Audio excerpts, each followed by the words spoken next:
The builders may not be American, but the big idea and the energy of the open road, that's pure USA. And we're on a road trip to check it out.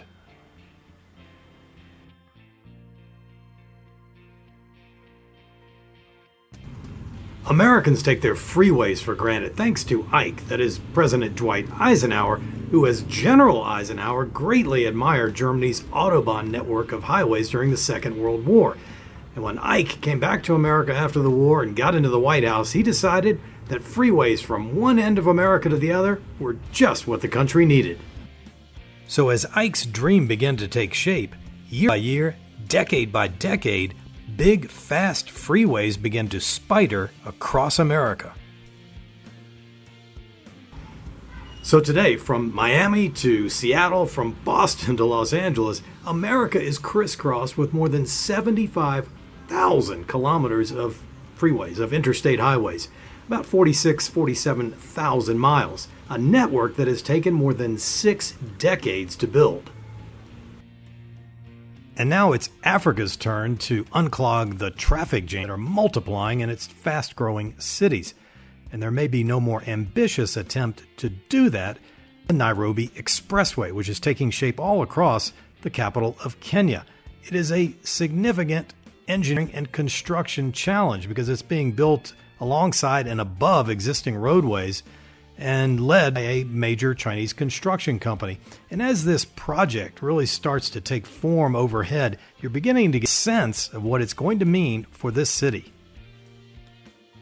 And the end result, as shown in this animation, will be a fast-flowing toll highway that looks like it could be circling an American city.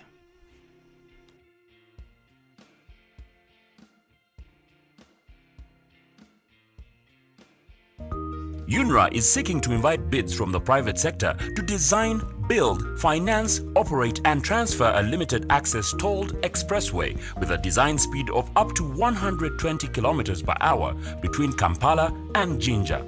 This project is the first of its kind in Uganda. If you sense that something big is happening in Africa, you're right. This channel helps you understand the changes and the opportunities so you can get involved. Here's Ethiopia's first expressway. Runs 80 kilometers or about 50 miles southeast from the capital Addis Ababa. I got a chance to ride on it shortly after it opened several years ago. Impressed with the construction and the big sweeping views of the landscape outside Addis. And while most people think it's Chinese companies that build most of these highways and roads, which is still basically true, there are other companies from other countries that are trying to get into this game, including an American one.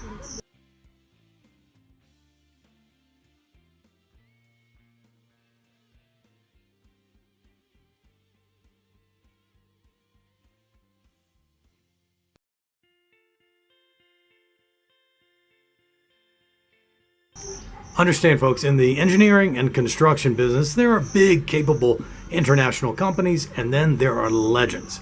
And Bechtel, the American giant, is a legend. Let's take you back to the Great Depression in the 1930s when Bechtel built Hoover Dam outside of Las Vegas. All through the past century, it's built big projects, nuclear power plants, entire cities. This is a company that does big. So this is a very good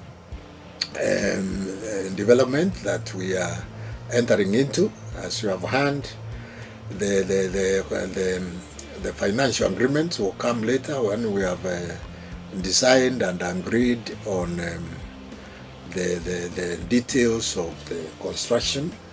Years later, that's about as far as this project has gotten because there's still no final deal on the cost or on the financing, although Bechtel says it remains eager to build this freeway.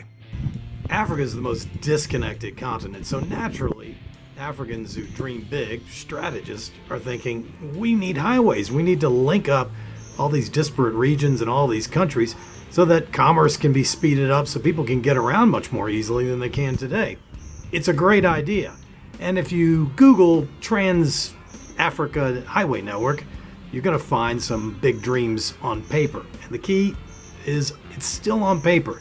These would be disparate regional networks that eventually would link up so you could move much more easily from, say, West Africa to East Africa, from Egypt to South Africa.